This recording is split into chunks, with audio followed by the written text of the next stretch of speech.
8장 1절에 있는 말씀에 보면 그 후에 이렇게 시작하죠. 그 후는 37절에 있는 말씀에 죄를 지은 한 여자의 이야기였습니다. 여러분, 지난주 설교가 은혜의 선순환과 은혜의 악순환에 대한 말씀을 함께 나눴죠. 은혜의 선순환이라는 것은 하나님 앞에 은혜를 받아요. 기본 은혜라고 얘기하죠. 그 기본 은혜를 받은 사람이 사랑을 해야 됩니다. 그 사랑이라고 하는 것은 피와 땀과 눈물이라고 하는 사랑의 수고가 실제적으로 있어야 되는 겁니다. 그랬더니 그 사랑의 수고를 통해서 더 깊은 은혜를 깨닫게 됩니다. 그래서 그 은혜가 깊어지고 넓어지고 높아진다는 거예요. 이것을 선순환이라는 거죠. 그래서 은혜를 받은 사람이 더 사랑하는 거고, 더 많이 사랑하는 사람이 은혜가 더 깊어지는 거고. 그러면 악순환도 있죠. 그 악순환이라고 하는 것은 이 바리새인 시몬이 했던 모습이죠.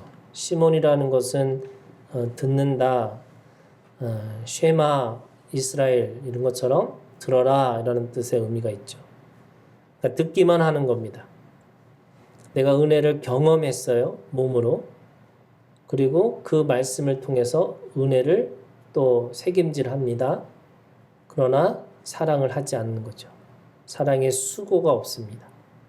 그래서 피와 땀과 눈물이라고 하는 사랑의 수고가 없으니까 그 기본 은혜로 계속 사는 겁니다. 근데 은혜로 사는 거가 기본 은혜로 산다는 것이 광야에서는 그렇게 쉽지가 않은 거죠. 그곳에서는 늑대가 있고 이리가 있고 또 우는 사자들이 있어서 나를 삼킬 수 있을 만큼의 두려움을 느낍니다. 그 위협과 두려움 때문에 그 은혜를 계속 까먹는 거죠. 까먹다 보니까 다시 애굽으로 돌아가기를 원합니다. 그 애굽으로 돌아가려고 해도 사실은 갈 수가 없습니다. 다시 원망하고 불평하고, 그래서 원망과 불평을 하다 보니까 내가 받은 은혜가 뭐지? 하고 악순환으로 돌아간다는 거죠. 은혜의 선순환, 은혜의 악순환, 내가 어느 곳으로 선택하고 살아야 되느냐? 그것은 한 가지죠. 사랑의 근육을 키워야 되는 겁니다. 내가 사랑하기 위해서 피도 땀도 눈물도 내가 그 삶으로 살기 위해서 연습하고 또 연습하고 연습해야 되는 거죠. 그 후에 예수님이 하나님의 나라를 선포하셨고 그리고 복음을 전하실세 이렇게 되어 있습니다. 주님은 자신의 일생의 그 삶을 하나님 나라를 위해서 사신 거죠. 그리고 메시지도 하나님의 나라였습니다.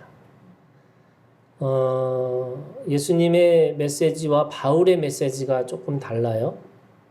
하나님의 이 나라를 선포한 것은 예수님이지만 그 예수님을 선포했던 것이 바울이었죠. 그런 의미에서 바울은 예수님을 전했고 예수님은 하나님의 나라를 전했습니다. 하나님의 나라라고 하는 것의 의미는 세 가지 의미가 있죠. 첫 번째 의미는 지금까지 구약에서 생각했던 사람들의 하나님의 나라는 공간적인 의미가 있었습니다. 그래서 가나안 땅이 하나님의 나라고 성전이 하나님의 나라였죠. 근데 주님은 하나님의 나라가 그 공간에 있지 않고 통치에 있다라고 말씀하고 있습니다. 하나님의 통치 아래 있는 사람을 하나님의 나라에 있다라고 얘기하는 거죠. 이 말을 다시 얘기하면 관계 안에 있다는 겁니다.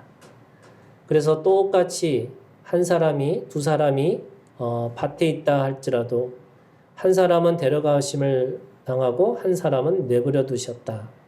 같은 공간에 있지만 그 공간 속에서 구원받는 것이 아니고 하나님과 어떤 관계를 가지고 있느냐라고 하는 것으로 인해서 구원을 받는다는 겁니다.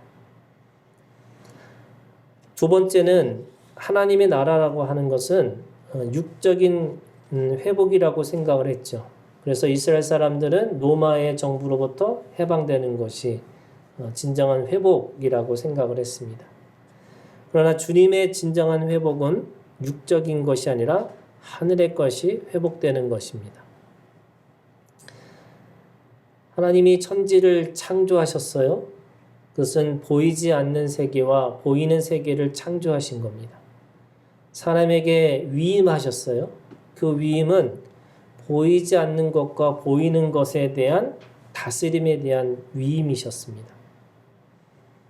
그런데 뱀이 와서 하와에게 첫 번째 했던 말이 뭐냐면 너희가 그것을 먹는 날에는 너희 눈이 밝아져 하나님과 같이 되어 선악을 알 줄 하나님이 아심이라 이렇게 됐습니다. 선악과를 먹은 것에 대한 효과랄까요? 결과랄까? 그 선악과를 먹은 그것이 뭐냐면 눈이 밝아지는 겁니다. 근데 눈이 밝아졌다라고 하는 것으로 인해서 이 아담과 하와가 어떻게 됐냐면 자기가 벌거벗은 것을 알게 됐다는 겁니다. 그 알게 됐다라고 하는 말의 의미는 선악과를 먹음으로 인해서 이 아담과 하와는 하늘의 것이 보이지 않고 그래서 하늘의 것이 암흑이 되었고 육적인 것, 물질적인 것이 너무나 자세히 구체적으로 보이기 시작했다는 겁니다. 그래서 눈이 밝아진 겁니다. 그래서 하늘은 암흑이고 땅의 것은 밝아진 거죠. 이것이 선악과의 효과 또는 선악과의 결과라고 할 수 있습니다. 선악을 아는 열매를 먹은 후에 진짜 눈이 밝아져서 그 밝아진 눈을 가지고 물질의 세계에서 살아갈 수 있는 존재가 된 거죠.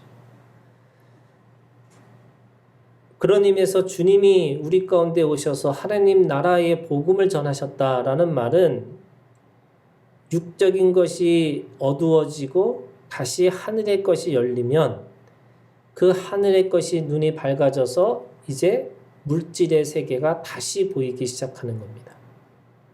그래서 진정한 회복이라는 것은 그런 거죠.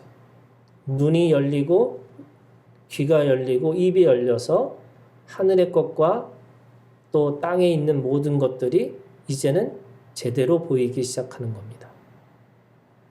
주님은 우리 가운데 오셔서 귀머거리가 또는 장님이 안진뱅이가 죽은 자가 다 회복되었습니다. 근데 그것으로 진정한 회복이냐? 그것이 회복이 아니고 회복의 출발이죠. 그것을 통해서 은혜를 받았는데 그 은혜를 통해서 결국에는 하늘의 눈으로, 하늘의 귀로, 하늘의 입으로 다시 보여지는 역사가 있어야 된다는 겁니다. 그것이 진정한 회복이라고 얘기하는 거죠. 세 번째는 하나님의 나라라고 하는 것은 하나입니다. 일방이 아니고 하나가 된 겁니다. 주님과 우리가 하나가 된 거죠. 서로 사랑하는 존재가 됐습니다. 하나님의 형상대로 하나님의 모양대로 우리는 창조되었고 에덴 동산에 물을 마시고 과실을 먹는 것을 통해서 하나님과 하나가 되어지는 과정이 에덴 동산의 삶이었습니다. 그런데 죄를 짓고 쫓겨난 겁니다. 다시 돌아가기 위해서 불의 칼이라고 그랬죠. 그 불의 칼을 통과해야지만 우리는 주님과 하나가 될 수 있습니다. 예수를 믿음으로 우리는 불을 통과하는 믿음의 단계가 돼야 되는데 그 길은 좁은 길이고 협착한 길이고 그리고 다닌 사람들이 적은 길입니다. 에덴 동산으로 돌아가는 길이 그 좁은 길인 거죠. 그 에덴 동산의 삶은 주님과 내가 하나가 되는 공간으로 구원의 완성은 주님과 우리가 하나가 되는 겁니다. 예수님이 신부인 교회를 통해서 하나가 되어지듯이요. 주님의 복음, 우리가 하나님 나라, 이 하나님 나라라고 하는 것이 진정한 통치, 진정한 회복, 진정한 하나가 되는, 그래서 그 기쁜 소식, 그걸 복된 소식, 복음이라고 이야기하고 있습니다. 주님은 회개하라 천국이 가까우니라 다시 회복의 날을 선포하셨습니다. 지금 이곳에서 회복의 시간을 살아내라고 하셨습니다. 주님은 영원히 우리와 함께 하셨고, 그래서 두려워하지 말고 무서워하지 말고 기뻐하고 즐거워하고 감사하라, 이렇게 우리에게 말씀하고 있는 거죠. 그러면서 8장 1절에 보시면 하나님 나라를 선포하시고 그 복음을 전하실새 12 제자가 함께 하였고, 이렇게 씁니다. 그 12 제자들이 함께 한 거죠. 이 12 제자들이 함께 했다는 말씀은 모든 복음서에 다 나오죠. 근데 오늘 특별한 것이 있어요. 2절에 보니까 또한 이렇게 시작합니다. 그래서 또한 하면서 3명의 여자를 이야기하고 그 3명의 여자를 포함한 다른 여러 여자가 함께하여 자기들의 소유로 그들을 섬기더라, 이렇게 되어 있습니다. 이 기록 자체가 2000년 전에 있는 그 문화에 있는 사람들에게는 굉장히 파격적인 기록이고 파격적인 내용입니다. 파격적인 이유가 3가지가 있습니다. 첫 번째는요, 이 12 제자들과 같은 수준으로 이 여자 제자들을 기록하고 있다는 사실입니다. 제가 볼 때는 이 여자들이 제자예요. 그런데 여기서 가장 중요한 이 단어가 이 2절에 있는 또한이라는 거예요. 또한. 창세기 1장에도 마찬가지인데요. 하나님이 자기 형상, 곧 하나님의 형상대로 사람을 창조하시되 남자와 여자를 창조하시고. 여러분, 이 말씀 안에서 가장 중요한 단어가 이 와라는 거예요. 남자와 여자라는 그 단어 사이에 있는 이 접속사 와라는 거예요. 남자와 여자, 가장 동격과 동급의 의미로서의 접속사 와가 이 평등의 의미를 포함하고 있다는 사실입니다. 죄의 결과가 뭐냐면요, 아담과 하와가 죄를 짓고 나서 하나님이 각각의 저주의 말씀을 하시는데, 여자에게 했던 저주의 말씀이 남편은 너를 다스릴 것이다 라고 말씀하셨습니다. 이 다스림은 죄의 세상에서 남자의 힘, 그죠? 남자의 가지고 있는 힘을 가지고 약한 여자를 보호하고 지켜주는 의미도 있죠. 그러나 이 남자의 힘으로부터 억압받는 상징이기도 합니다. 남자가 더 힘을 가지고 여자를 억압할 수 있는 도구가 남편은 너를 다스릴 것이다, 이 말씀이죠. 하지만 하나님 나라 복음은 이것으로부터 완전한 해방을 말하고 있습니다. 그렇기 때문에 여자도 남자와 동등하게 대우를 받고 하나님의 형상대로 하나님 나라의 사람으로 살아가게 되어 있습니다.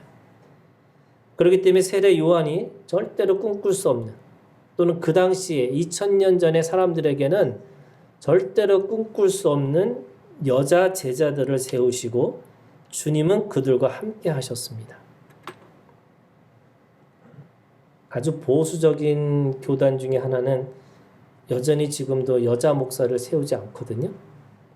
그 이유는 뭐냐면 이 남편은 너를 다스릴 것이다 라고 말하는 것처럼 남자들의 남자가 머리고 그 머리에 그 지배를 받고 있는 사람으로서 여자를 얘기하고 있습니다. 그래서 성경 어디에도 여러분 이 노예를 폐지하라는 말은 없는데, 그래서 사람들이 노예 제도를 지지하는 사람들 중에 성경을 근거로 해서 이 노예를 하나님께서 철폐하라고 말씀하지 않으셨다. 오히려 노예 제도를 인정하셨다. 이렇게 얘기하는 거잖아요. 그런데 우리가 빌레몬서를 보면은 노예를 그것도 죄를 지은 노예인데 그 노예의 죄를 용서할 뿐만 아니라 그를 동역자로 그를 자신이 낳은 영적인 아들로 세우는 것을 볼 수 있습니다. 노예 제도가 있느냐 없느냐, 노예가 있느냐 없느냐 이런 차원을 넘어서서 그죠? 아예 내 자녀로, 내 지체로, 내 동역자로 세우고 있는 것이 성경입니다. 그러면 오늘 이 말씀을 보면 사람들이 예수님이 그 제자들을 단순하게 남자 12제자들만 세우신 것이 아니라 특별히 세 사람 그리고 여러 여자들을 그들을 통해서 하나님의 사역을 도와주는 제자로 그렇게 세웠다는 것을 알 수 있습니다. 그러니까 옛날에 구약의 관점에서는 죄 가운데 있기 때문에 그렇다고 할 수 있지만 이제 예수님이 오셔서 하나님 나라 복음을 전할 때는 이제는 와가 된 거죠. 회복이 되었으니까.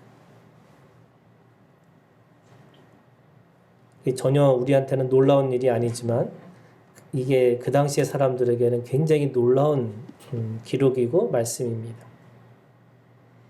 두 번째는요, 이 기록이 놀라운 것은 여자 제자들도 주님의 사역을 처음부터 함께 했다는 겁니다. 그 당시의 문화로는요, 모르는 남자들과 대화하고 접촉을 하는 것, 그리고 지역을 이동해서 함께 움직인 것, 이것 자체가 특별한 일입니다. 이상한 일이죠. 특별히 남편이 있는 여자들의 입장에서는 상상도 할 수 없는 일입니다. 그런데 그들은 주님과 함께 그 길을 걸어갔습니다. 갈릴리에서 유대로, 유대에서 갈릴리로 주님의 3년의 사역을 함께 했죠. 뿐만 아니라 십자가 곁에서도 주님을 지키고 주님의 첫 증인이 여자가 됩니다. 그 당시의 문화에서는 여자들은 증인이 될 수가 없습니다. 증인이라는 것은 노예이거나 어린아이거나 또 여자는 이 주인이 따로 있다고 생각하는 거죠. 자유인이 아닙니다. 누군가에게 속한 사람들입니다. 그렇기 때문에 자유로운 증언, 자유로운 증인이 될 수가 없습니다. 근데 성경은 우리에게 부활의 첫 번째 증인이 누구냐면 여자입니다. 오늘 막달라 마리아가 첫 번째 증인이 됩니다. 그런 의미에서 성경은 이 여자를 단순한 누구누구에게 속한 사람이 아니라 진정한 자유인으로 대우하고 있다는 겁니다. 이게 2000년 전에 있었던 사건이고 말씀이라는 거예요. 뿐만 아니라 예루살렘 교회는요, 마가라는 요한의 어머니 마리아의 집이라고 기록하고 있습니다. 모든 인류의 모교회가 누구냐? 사실은 아버지 이름으로, 대부분이 지금도 마찬가지잖아요. 집은 다 이 남편의 이름으로, 남자의 이름으로 되어 있는, 그리고 세대주도 요즘에는 물론 바뀌었지만 옛날에는 남자 이름으로만 됐는데 성경은 뭐라 그러냐면 마가라는 요한의 어머니 마리아의 집 이렇게 되어 있습니다. 그런 의미에서 이거 자체도 굉장히 파격적인 거죠. 획기적인 겁니다. 모든 인류의 모교회가 되는 공간의 주인이 남자가 아니고 여자였다는 것은 놀라운 일인 거죠.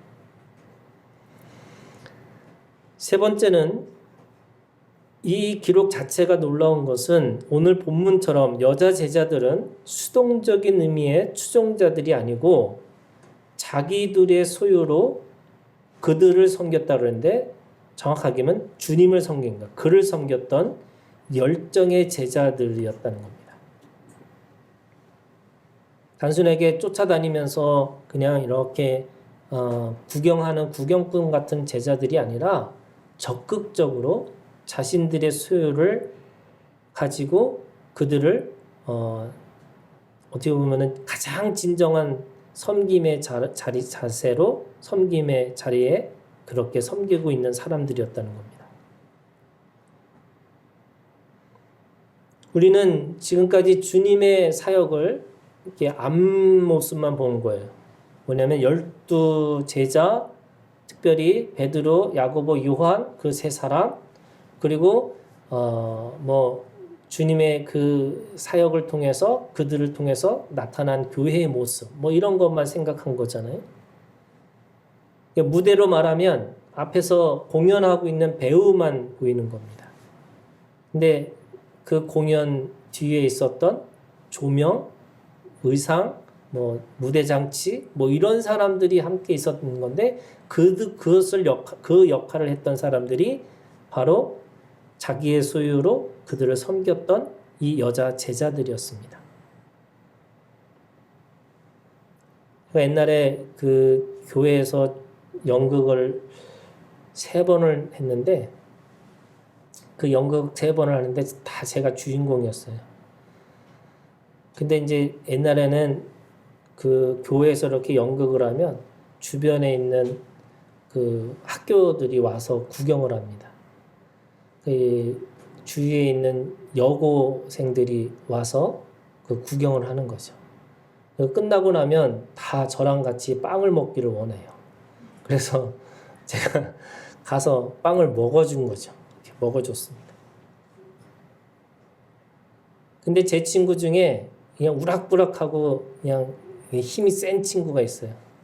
우리 교회도 왔었는데 그 친구는 늘 뭐 하냐면 무대 장치를 하는 거예요.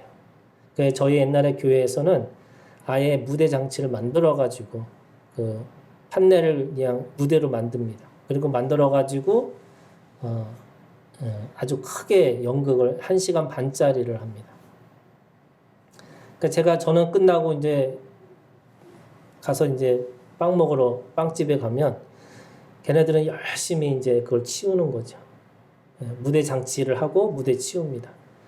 그러면 이제 그 친구가 하는 얘기가 맨날 그런 거예요. 누구는 빵 먹고 누구는 일하고 있다고. 투덜투덜 했습니다. 그런 거랑 비슷한 거예요. 지금 예수님과 그 제자들, 예수님은 사역을 하시는 거지만 그 제자들은 사실은 오늘 말씀해 보니까 뭐라고 되어 있냐면 함께 하였고 이렇게 되어 있어요. 함께 하였고. 별로 한 일이 없는 거예요.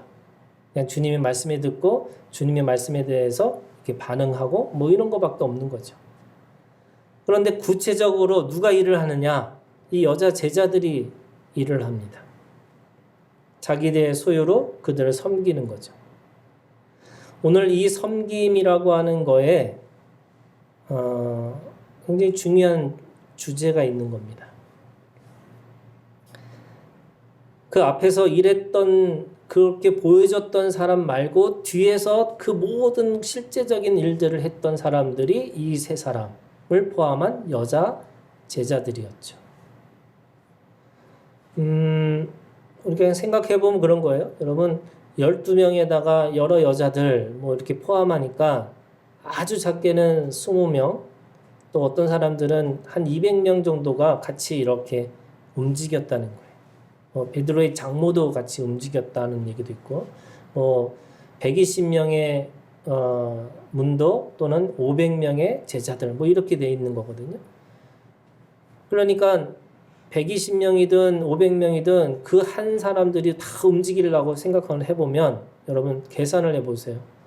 제가 건축을 하다 보니까 요즘에 막 이렇게 머리가 빨라지고 돈이 보이고 이렇게 하거든요. 하루에 한 끼 5,000원을 하면은 5,000원도 아니죠. 요즘에 그냥 10,000원으로 치면 20명이면은 한 끼에 20만 원이에요. 하루는 얼마예요? 3끼 먹으니까 60만 원이에요. 그거를 한 달을 먹어보세요. 근데 그걸 몇 년 먹었냐면 3년을 먹었어요. 이게 어마어마한 돈이 드는 거죠. 거기다가 자기네만 먹는 게 아니죠. 사람들이 모이면은 3,000명 모이고 5,000명 모이고 그랬다잖아요. 오죽하면은 오병이어의 사건이 있었겠어요. 아무리 계산해도 안 나오니까 그냥 떡을 떼라고, 그냥 나눠주라고 이렇게 말씀하신 거잖아요. 근데 오늘 말씀해 보니까 그들은 소유를 가지고 그들을 섬겼더라 이렇게 돼 있습니다. 우리가 알고 있는 이 제자들 12명은 대부분이 배와 부친을 버려두고 소유도 갖고 있지 않는 사람들이었어요. 뿐만 아니라 이 사람들은 다 갈릴리의 대부분이 없는 사람들이었습니다. 반면에 이 여자 제자들은 부와 명예를 가지고 있는 사람들입니다. 자기 소유라는 이 문자적인 의미는 가지고 있는 물질, 재물을 말하고 있습니다. 여자 제자들은 남자 제자들과는 다르게 돈과 명예를 가지고 있는 사람들입니다. 그럼 이름 자체에서 나오는 그런 의미가 있어요. 마리아라는 이름의 뜻은 사랑받는, 고귀한, 아름다움이라고 하는 의미가 있습니다. 이름 자체가 다른 거죠. 우리가 막달라 마리아라고 하는 이 막달라 마리아가 우리가 생각하기에는 옛날에 성경을 우리가 읽을 때는 그냥 이게 뭐 옛날에 들은 얘기인 거죠. 또는 연극으로 본 게 있어요. 뭐 슈퍼스타 크라이스트인가요? 그 연극에 보면 이 막달라 마리아는 창녀로 아무것도 없는 사람처럼 나타납니다. 그러나 우리가 읽었던 것처럼 이 여인은 그냥 몸을 팔았던 여자가 아니고 7 귀신이 들린 여자예요. 7 귀신 가지고 뭐 했을까? 예. 저는 이거 가지고 돈을 벌었을 것 같아요. 예. 나중에 방송에서 지우지만 이 왕자를 쓰든 뭘 쓰든 뭔가 의미가 있는 거잖아요. 그래서 7 귀신이 얼마나 귀신같이 사람들한테 말을 했겠어요. 그걸 어떻게 하느냐? 이 향유를 부읍니다. 예수님이 돌아가시고 시체에 그 향유를 붓기 위해서 갔던 사람이 막달라 마리아입니다. 사람들이 그 향유의 값을 300데나리온, 발음이 정확하죠? 300데나리온을 드리는 거예요.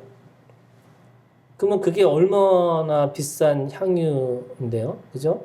그러면은 이 막달라 마리아도 굉장히 돈이 있었던 사람인 것을 알 수 있습니다.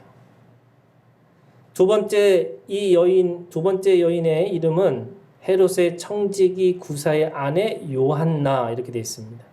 이 요한나라는 말은 여호와께서 은혜를 주신다라는 뜻이 있습니다. 은혜의 이름을 가진 요한나는 남편이 누구냐면 헤롯의 청지기 구사라는 사람입니다. 이 헤롯은 헤롯 대제의 아들이잖아요. 이 헤롯의 대제의 아들도 뭐 명목적이지만 그래도 왕입니다. 왕궁에 살았다는 거죠. 이 왕궁에 살았던 청지기, 그러니까 모든 그 왕의 재산을 관리했던 사람, 그걸 청지기라는 거예요. 집사죠.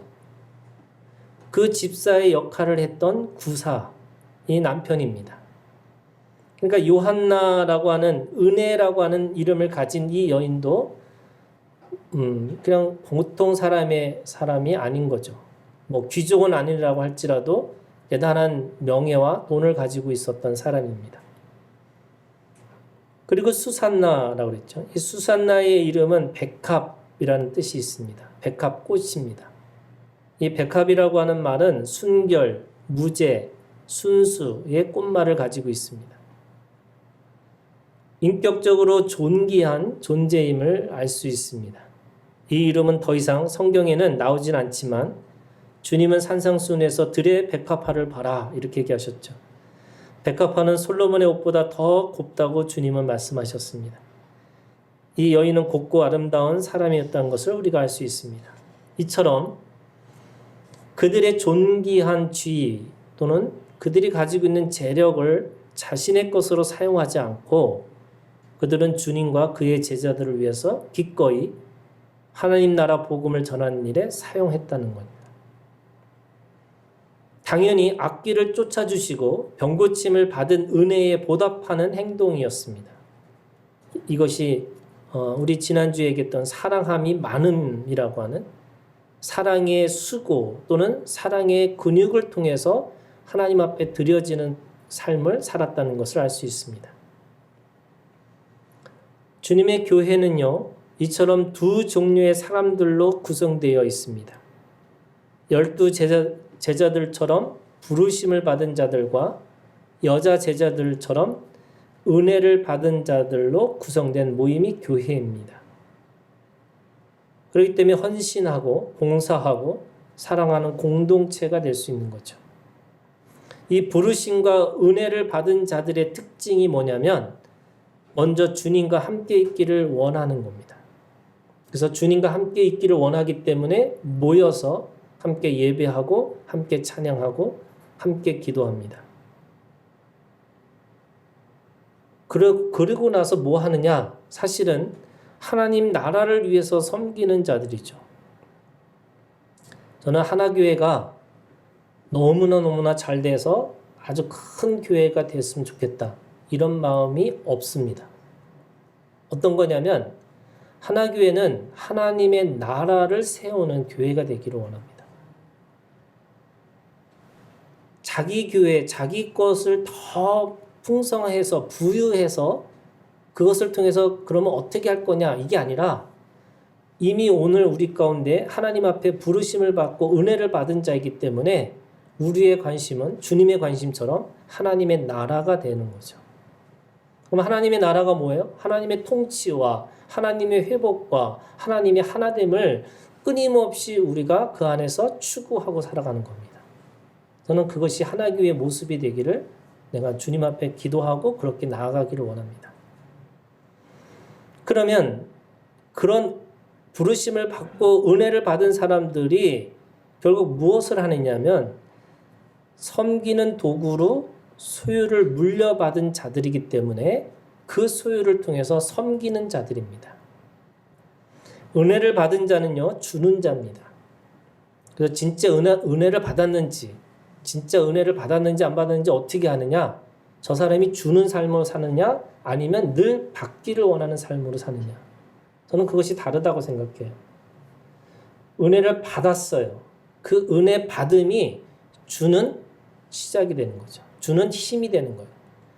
은혜를 받은 사람이 사랑의 수고를 시작할 수 있습니다. 그래서 소유가 섬김의 도구입니다. 그러나 은혜를 받지 않고 부르심을 받지 않은 사람에게는 그 소유는 쾌락의 도구가 되는 거죠. 아까 아담과 하와가 선악과를 따먹음으로 인해서 눈이 밝아졌다고 그랬잖아요. 하늘은 영적인 세계는 어두워졌어요. 물질의 세계는 눈이 밝아졌습니다. 그 밝아짐이 여러분 생각을 해보세요. 밝아짐이 어떻게 살아갈 수 있는 걸까? 저는 정말로 물질의 세계를 깨닫고 물질을 모을 수 있는 힘이 있다고 생각해요. 죄의 결과가 뭐냐? 저는 부라고 생각해요. 그럼 여러분 부자로 살아야 되는 게 맞는 거죠. 왜? 우리는 선악과를 따먹은 사람은 죄의 결과는 죽음이지만 그 죽음을 보기 전에 먼저 물질의 세계를 너무 잘 아는 겁니다. 제가 요즘에 건축을 하면서 이 눈이 밝아진 게 있어요. 옛날에는 그 돈의 세계나 뭐 물질의 세계 전혀 진짜 관심이 없었어요. 그런데 하면 할수록 이 돈의 세계가 보이는 거예요. 제가 오죽하면 유튜브도 요즘에 그런 걸 본다니까요. 어떻게 하면 돈을 벌 수 있는 방법. 이것도 방송에서 빼세요. 목사님들이 내가 돈을 대출을 받았다 그러니까 그 돈 가지고 어디다가 집어넣으라는 거예요. 거기 집어넣으면 6개월 만에 원금이 나오고 그 다음에 6개월 뒤에는 그렇게 똑같이 2배가 된다는 거예요. 투자를 하라는 거예요. 들여다 보니까 돈을 못 버는 게 이상한 것 같아요. 기적인 것 같아요. 기적. 아니 그것만 생각하고 그것만 보는데 왜 돈을 못 벌까? 네. 눈이 밝아졌다는 게 결국 선악과를 먹은 게 이제는 물질 세계만 보이는 거잖아요. 그럼 계속 그것만 보일 것 같아요. 근데 하나님이 그거를 그렇게 하신 거가 저주죠. 그런데 사실은요, 그렇게 보고 또 봐서 마지막에 결국 그게 뭘까? 여러분, 돈을 많이 벌어본 사람의 고민이 뭔 줄을 모르시겠죠? 그지? 하지만 우리는 이 방송을 보면 알잖아요. 진짜 부자들이 뭐하고를 원하고 사는지. 진짜 돈 많은 사람들은 가치를 생각하고 의미를 생각하고 그 돈을 통해서 어떻게 무엇인가 의미 있는 삶으로 살아가는 것이 뭘까? 이거 고민하고 있는 거잖아요. 저는 물질의 세계를 자꾸 들여다보면 아담에게도 그렇잖아요. 너 영원히 땅 보고 땅을 일구어서 살으라 그랬잖아요. 근데 땅 보고 사는 인생이 뭘까? 결국 먼지에서 와서 먼지로 간다는 거를 깨달은 사람은 다시 하늘을 바라볼 수밖에 없는, 하늘을 갈망할 수밖에 없는 그런 마음을 주신다는 거예요. 저는 그게 끝이라는 거예요. 끝이 뭐냐? 아, 이거 아니구나. 이것으로 우리의 인생이 끝나는 게 아니구나 라는 것이 깨달아지는 거죠. 저는 육의 가장 정상의 끝은 그 육의 한계를 보고 보이는 세계의 한계를 경험하는 지점이 되는 거죠.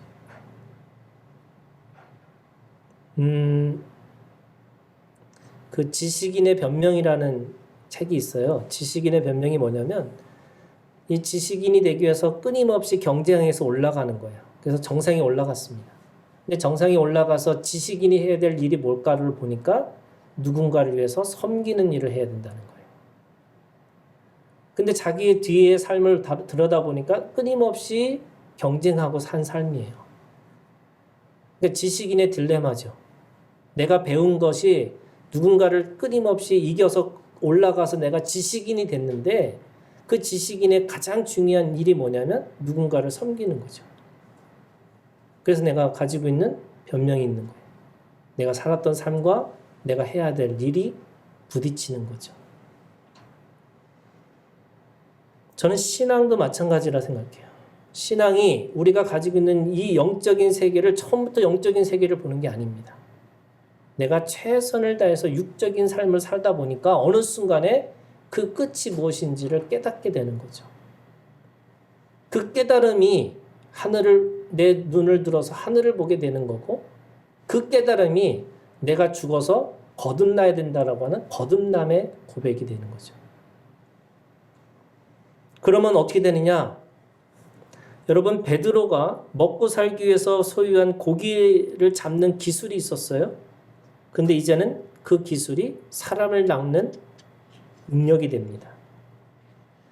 바울이 소유한 세속적인 율법의 능력이 이제는 복음을 알리는 도구가 됩니다.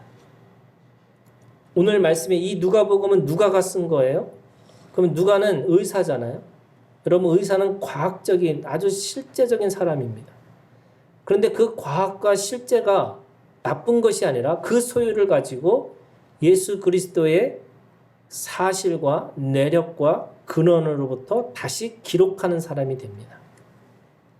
무슨 말이냐면 내가 최선을 다해서 육적인 삶을 사는 그 모든 그 소유가 영적인 하나님을 섬기고 하나님의 나라라고 하는 그 복음을 위해서 살아갈 수 있는 그런 도구로 쓰임받을 수 있다는 거예요.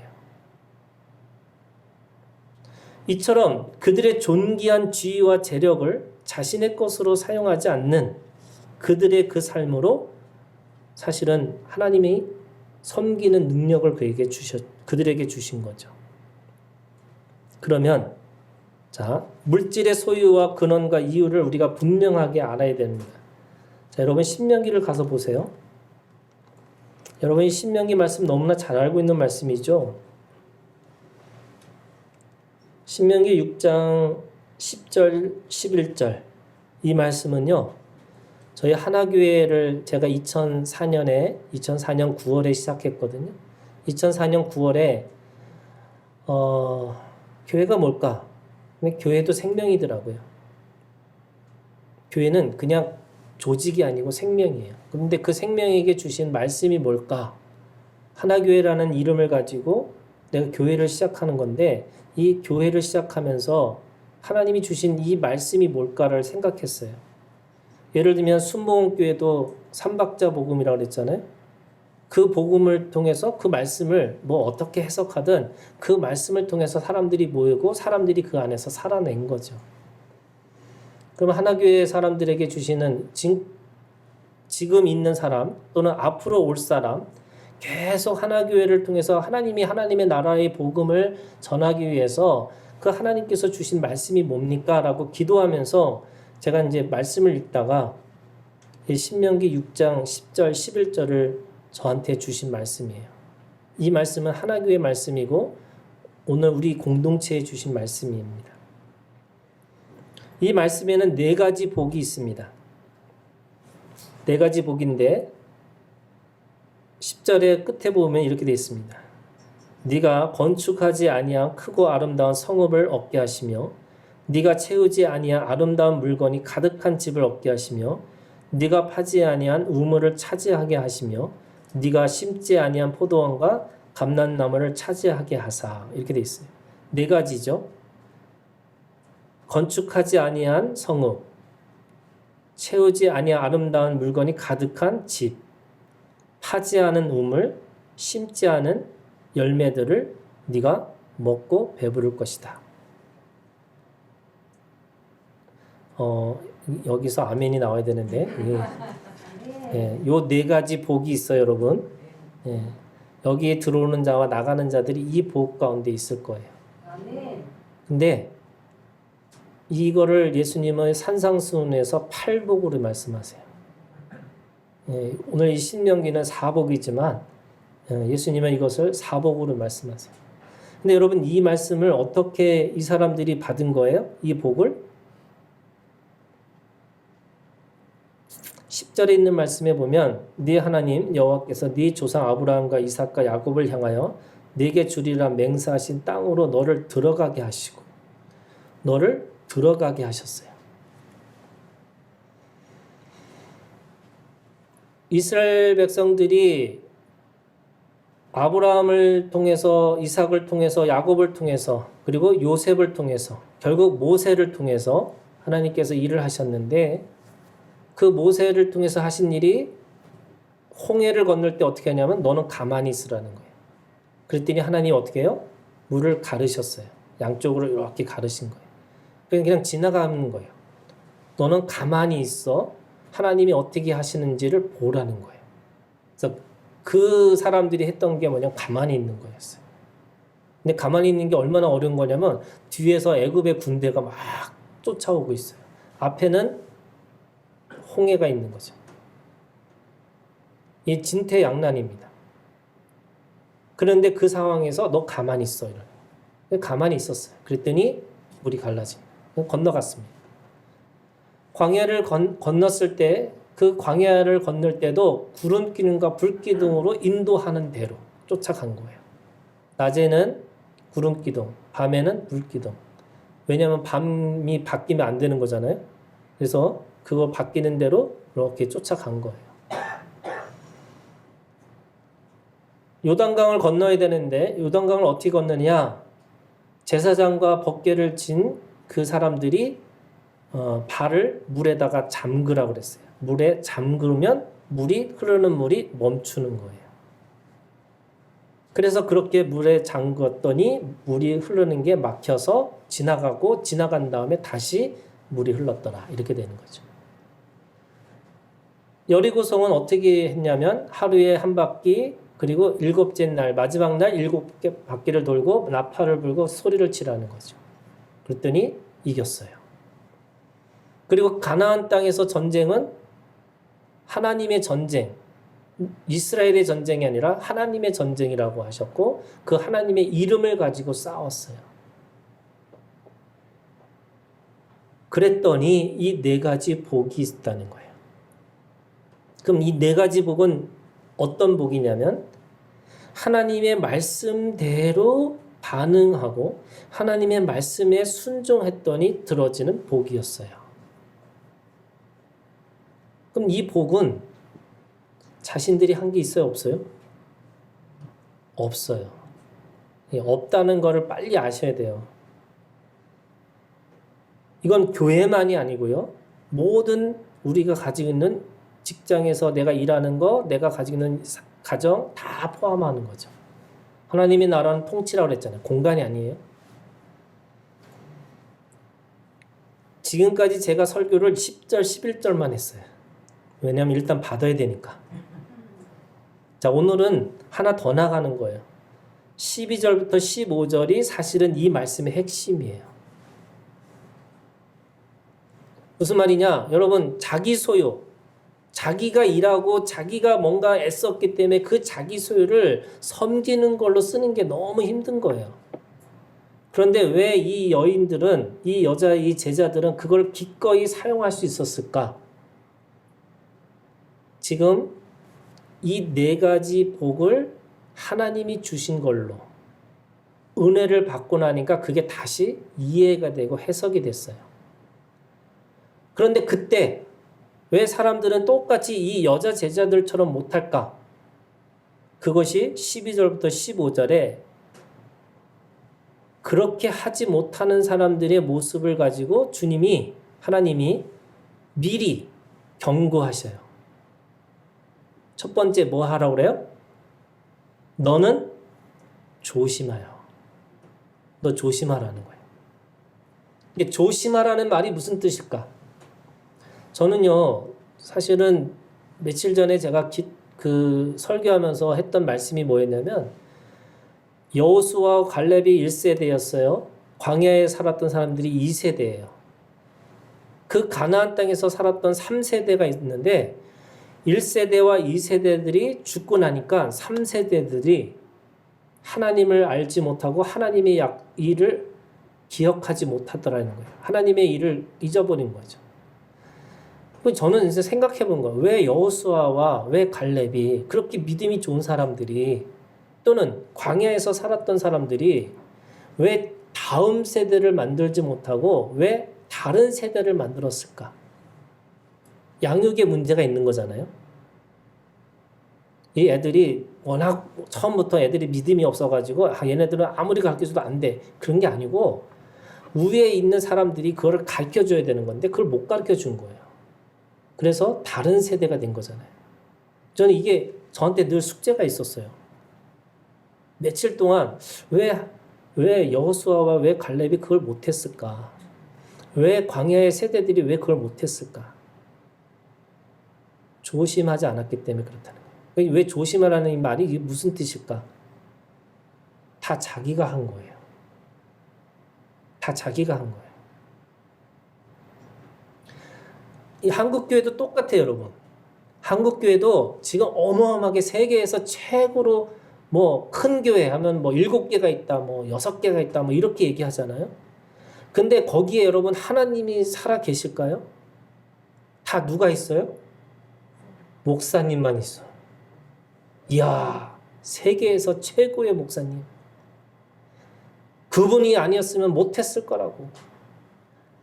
하나님은요, 지팡이로 돌돌도 할 수 있어요. 다 자기가 했기 때문에 그 세대들이, 다음 세대들이 뭘 배울까요? 다 자기밖에 없어요. 다 자기밖에 없으니까, 하나님이 없으니까 하나님을 잊어버리고 하나님의 일을 기억하지 못하는 거죠. 여러분, 조심해야 되는 게 뭐냐면 내가 먹고 살고 내가 지금 살고 있고 내가 지금 뭔가를 소유하고 있다는 게 여러분 다 그냥 하나님이 주신 복인 걸 아셔야 돼요. 내 능력이 뛰어나서 내가 무엇인가 하고 있기 때문에 내가 그거 하고 있는 게 아니라는 거예요. 안 그러면 여러분 그것을 어떻게 해야 되냐면 12절에 이렇게 너는 조심하여 너를 애굽 땅 종되었던 집에서 인도하여 내신 여호와를 잊지 말고. 원래 뭐 했던 사람이에요? 종이에요. 너 자유인이 아니었다는 거예요. 너 원래 종이야. 그리고 너는 원래 아무것도 없던 사람이야. 그런데 가나안 땅에서 이 네 가지의 이 복을 받을 수 있는 사람인데 이 복 받은 사람이 너가 가지고 있는 그것이 뭐냐? 하나님이 하셨다고. 그걸 통해서 하나님이 어떻게 영광을 받으실 것인지를 생각해야지 왜 네가 영광을 받고 네가 그걸 했다라고 얘기를 하고 있는 거야. 이거 하지 말라는 거예요. 그거 조심하라고. 그래서 그 물질이 주신 건 누가 주신 거예요? 하나님이 주셨다는 거예요. 그래서 두 번째가 뭐냐면 13절이에요. 내 하나님 여호와를 경외하며 그를 섬기며 그의 이름으로 맹세할 것이다. 하나님으로부터 왔고 하나님으로부터 우리가 그것을 하나님 앞에 영광을 드리는 도구일 뿐이지 그 자체가 내 영광과 내가 그거 가지고 가서 내가 그걸 통해서 뭔가를 내가 만들어낸다는 것이 아니라는 거예요. 근데 한국교회의 대부분이 다 그거 하고 있어요. 그러니까 어떻게 하냐면 자식들한테 물려줘야 되는. 왜? 내가 했으니까. 그거 다 그분이 대단한 분이에요. 대단한 분 아니에요. 옛날에는 그냥 십자가만 있으면 다 온대요. 다 왔대요.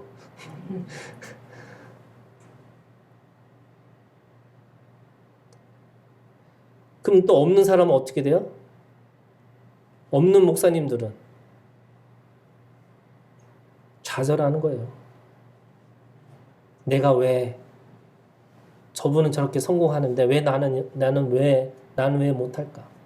그래서 5시간 기도하고 6시간 기도하고 내가 뭔가를 그 방법을 배워가지고 내가 어떻게 하면 저렇게 성공한 목사님이 될까? 제가 들은 얘기 중에 제일 기가 막힌 얘기 중에 하나가요. 저기 M교회가 있어요. M. 시골에 있는 목사님들이 올라와서 거기 마당에 가서 기도한대요. 하나님 저도 이런 교회 주세요.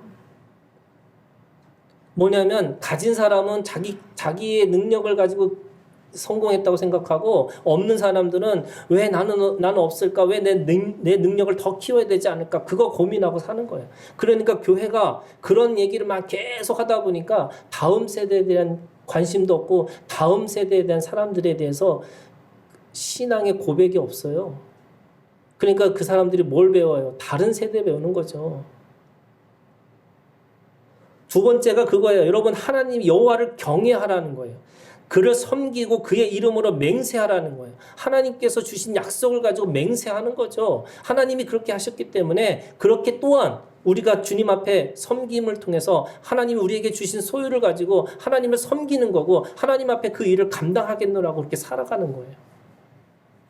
세 번째는 여러분 너희 중에 계신 너희 하나님 여호와는 질투하신 하나님입니다. 이 질투라는 것이 남하고 비교했을 때 미워하고 시기하는 마음이잖아요. 근데 왜 하나님한테 이런 마음을 이런 표현을 했을까? 이 질투라는 말은 사실은요. 여기서 말하는 하나님이 질투하시는 하나님이란 말은 100% 사랑하는 열정을 얘기하시는 거예요. 무슨 말이냐면 재물과 하나님을 겸해서 섬길 수 없다는 거잖아요. 사람들은 어떻게 하냐면 이런 거예요. 그러면 1세대 지금 우리 한국교회 1세대 분들이 믿음이 없었냐? 저는 있었다고 생각해요. 그것도 대단한 믿음이 있었어요. 대단한 믿음이 있으셨죠. 그런데 어느 순간에 이렇게 자라다 보니까 뭐가 있냐면 그 안에 뭐냐면 재물도 겸하고 하나님도 겸해서 둘 다 겸해서 내가 살아야겠다라는 생각이 쑥쑥 올라오는 거죠. 이게 제가 옛날에 그런 얘기 했잖아요. 데크라테스라고. 소크라테스가 나는 누구인가? 라고 고민하고 사는 게 인간이 늘 고민하고 살아야 되는데 그 인간이 배도 부르고 싶은 거잖아요. 그래서 먹고 싶은 게 있어요. 내가 소유하고 싶은 게 있어요. 그러니까 소크라테스도 될 수도 없고 돼지도 될 수도 없고 그래서 데크라테스가 되고 싶은 거예요. 질투하시는 하나님이에요. 그래서 뭐라고 그러냐면 질투하시는 하나님이신 즉 너희 하나님 여호와께서 네게 진노하사 너를 지면에서 멸절시키실까 두려워하는. 여러분 하나님을 두려워하셔야 돼요. 저는 이 제자들이 자기의 소유를 통해서 기꺼이 섬기는 일을 했던 것처럼 오늘 우리에게 주신 소유가 내 힘으로 내 것으로 드려진 것이 아니고 받은 것이 아니고 또 이것이 그냥 어느 순간에 내가 운이 좋아서 내가 뭐 좋은 부모 만나서 내가 이렇게 된 것이 아니고 내가 하나님 앞에서 하나님의 약속을 따라서 살다 보니까 주어진 하나님의 이 복이라면 이걸 통해서 내가 하나님의 일을 감당할 수 있고 하나님을 100% 살아가는 것으로 도구로 사용하겠다. 여러분 이 믿음이 오늘 우리 가운데 있기를 주님의 이름으로 축원합니다. 그럼 물질만 있는 거예요? 아니에요, 여러분. 시간이 있어요. 시간도 있고 그 안에 물질도 있고 그 안에 나에게 주신 생명도 있어요. 여러분 이 세 가지 그 소유 여러분 하나님의 나라를 위해서 하나님 나라 복음을 위해서 하나님의 통치와 하나님의 회복과 하나님의 하나 되신 것을 위해서 여러분 그것을 기꺼이 섬기는 것으로 쓰임 받기를 주님의 이름으로 축원합니다. 기도하겠습니다.